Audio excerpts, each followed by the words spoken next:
This video is sponsored by Ridge Wallet. It is a card holder style wallet that does not fold in your pocket, made with either titanium, carbon fiber, or aluminum. I've been using card holder style wallets for many years. All of them bend, wear thin, fade, or crack, or just chip away and break away. Since it is made of a stronger material, this doesn't happen, so it's ideal actually for skating. I have a discount code for 10% off your first order. Click the link in the description below for more information. This trick may single-handedly be one of the most desired flip tricks to learn. At least it was for me when I first started skating. Now, this trick comes after kickflips, after keel flips, after shove-its. When I grew up skating, I was always a little bit behind when it came to learning flip tricks.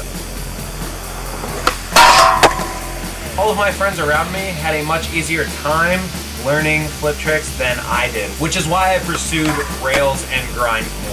But this trick also seemed so unreachable and untouchable to me. Now, at the time when I was growing up skating, the guy who had the tray flip was Chris Cole. He did them so perfectly. He did them proper, the way he caught them, the way they rotated, the way they wrapped. Everything about the way he did them was the way that everyone wanted to do them at the time. And I could never figure it out. I actually learned switch 360 flips and nollie 360 flips before I learned how to do a proper regular 360 flip.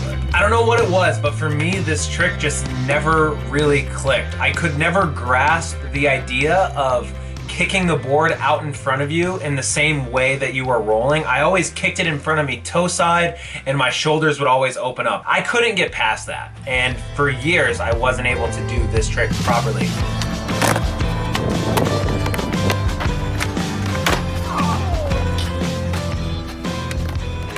Even though I was skating 10, 11, 12 stair handrails and doing other flip tricks down them, I could never 3-flip. Now, not putting in the time to learn this trick the right way actually set me back when it came to relearning this trick. I went years of skating and got good at all sorts of other things, but never got good at tray flips. And then the day came when I finally wanted to put in the work to actually learn how to do this trick the proper way. After doing it the wrong way for so long, I had to unlearn those habits. And it was so frustrating because my body just wanted to move in that wrong way. Now, this is why it's important to learn it the right way, because if you learn it the right way the first time, you will not have to unlearn the wrong way. And learning this trick the right way first was not going to only ensure consistency with this trick, but mobility when combining it with other tricks like grinds. So when I actually decided to relearn this trick the proper way, I can't quite remember who it was that taught me this one key secret that I was missing. So this leads us into foot placement and positioning with your shoulders and your hips as well. Now, what was pointed out to me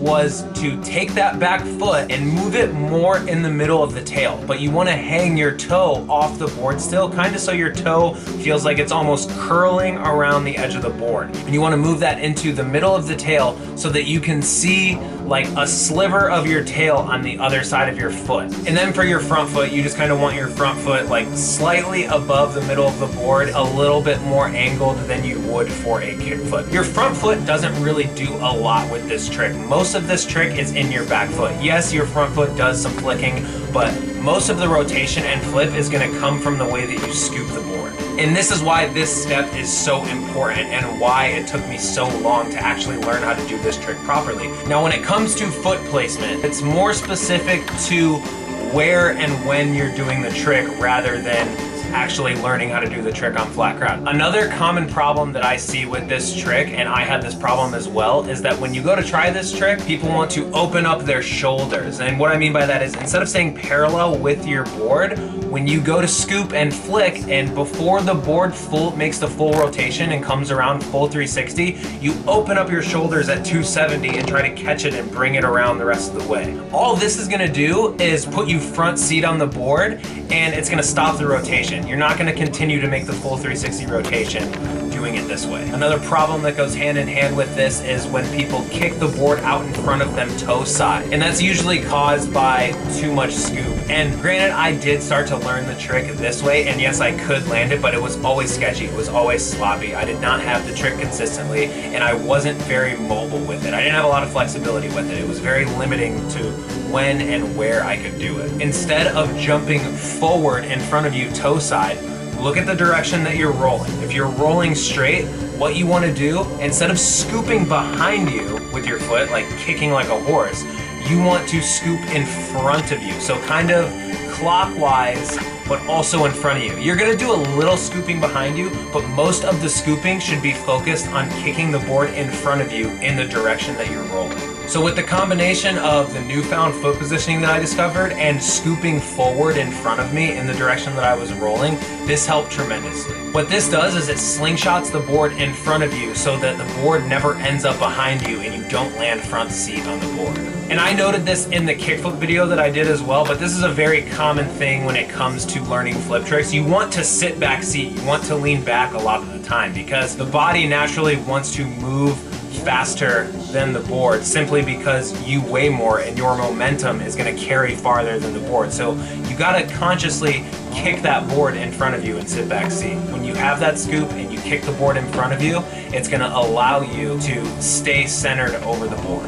Now you typically see this trick done in one of two ways. You'll see like the way Felipe Gustavo does it, where he dangles his back foot off of the board and only catches it with the front. And this is kind of just an exaggerated form of showing you that your front foot does all the catching here. And then you have like the Josh Kalis or the Chris Cole way of doing it, where you just kind of leave your back foot in the position that it's in and you catch it mostly with your front foot, but you can also catch it with both feet as well. You just want to make sure that your back foot gets out of the way, because a lot of the times you miss the flip or you miss the rotation. It's because your back foot hits the board and your back foot stops the rotation and flip. So that means you're going to have to suck your legs up as high as you can to allow the board to do its full rotation. And just make sure that that back foot is out of the way. And when you're about to land the trick, what you'll notice is as the trick is making its full 360 rotation under your feet start to catch the board right as it comes around to the full rotation. Now, the closer you have your feet together on the board when doing a tray flip,